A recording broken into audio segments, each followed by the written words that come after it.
Hugh Glass was a 19th century American frontiersman, famous for exploring the watershed of the upper Missouri River. What gained him the status of a national hero is an endeavor he made as a fur trapper in 1823, when he famously survived a brutal bear attack. While scouting for food along the Grand River in 1823, Hugh Glass ran into an enraged grizzly bear mother, who attacked him to defend her two cubs. Unable to reach his rifle as they wrestled on the ground, Glass was able to escape from her death grip and stab her with his knife while she shredded his face, chest, arm, and back with her claws. His wounds were so gruesome that his fellow trappers simply placed a bear hide over him as a funeral shroud and left him for dead, so they could get out of the hostile territory and away from the Native Americans who had recently killed half of their crew. With pretty much anyone else, the whole horrendous story would have ended there, but not Hugh Glass. When Glass eventually regained consciousness, he set his own leg, wrapped himself in his bear hide shroud, and started crawling along the banks of the Cheyenne River. During the insane trek across country that followed, he prevented gangrene from infecting his wounded back by lying on a rotting log and allowing maggots to eat his dead flesh. He sustained himself by killing and eating rattlesnakes, and crawled overland for 6 weeks until he reached civilization, which was baffled and impressed to see him alive.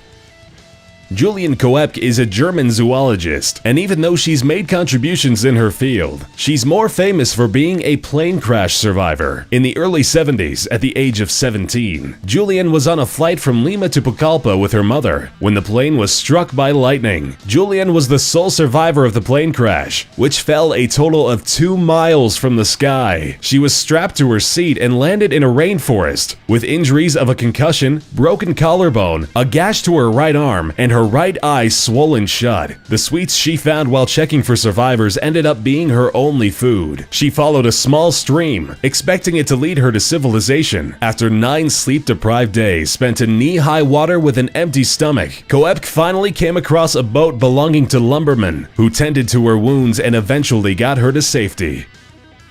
Simo Häyhä was a Finnish farmer and hunter living on the present-day border between Finland and Russia, who joined the Finnish militia at the early age of 20. This seemingly average young man turned into a legendary sniper, nicknamed White Death. Häyhä was a remarkable shot who broke all known records. During a 100-day period, he managed to kill 500 soldiers of the Red Army, reaching a remarkable number of 5 successful hits per day. Häyhä operated during the very few daily hours of sunlight, in white camouflage, in temperatures between -40 and -20 degrees Celsius. The Soviets put his murder as a priority and attempted to kill him with counter-snipers and artillery strikes, but failed repeatedly. In March 1940, Häyhä was finally hit. An explosive bullet hit him in the lower left jaw and took off half of his face. Still, Häyhä didn't die. Remarkably, he pulled through and lived to see the end of the fighting. Even though the bullet had crushed his jaw and blew off his left cheek, Häyhä managed to make a full recovery.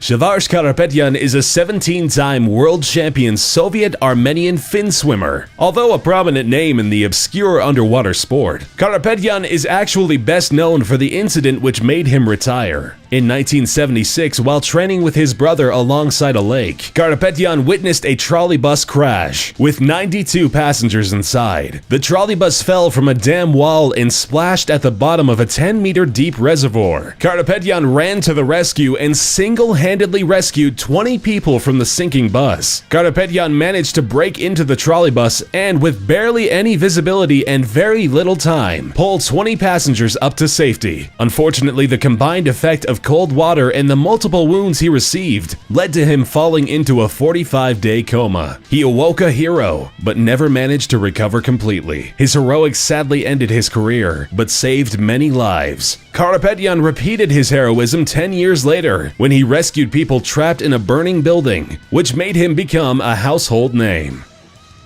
Roy Benavidez was a former member of the United States Army Special Forces who was awarded the Medal of Honor for his actions in Vietnam. He is best known for surviving the impossible. He went to save his comrades who were outnumbered. The helicopter couldn't land because of the intense small arms fire, so he jumped from the hovering helicopter around 30 to 50 feet in the air. He then had to run 75 meters to his comrades, where he was shot in the leg, face, and head on the way. Once he got there, he started rescuing his squad mates, and while he was doing so, got shot in the gut and took a grenade to the back. After all of this, he was miraculously still mobile and still going. Roy then found out the helicopter he previously jumped from had crashed, so he went and rescued the wounded pilot from the wreckage and proceeded to call in airstrikes and call for another rescue attempt. He was shot in the thigh a couple more times, and on his trip to the backup rescue chopper, he was beaten and stabbed by an enemy, who he then killed in hand-to-hand combat. Once he finally made it back to the chopper, he then allowed his comrades to pull him in. When they arrived back to the base, he was pronounced dead and put into a body bag. As they were zipping up the body bag, he had only the strength to spit to let them know he was still alive. He survived these wounds and received the Medal of Honor.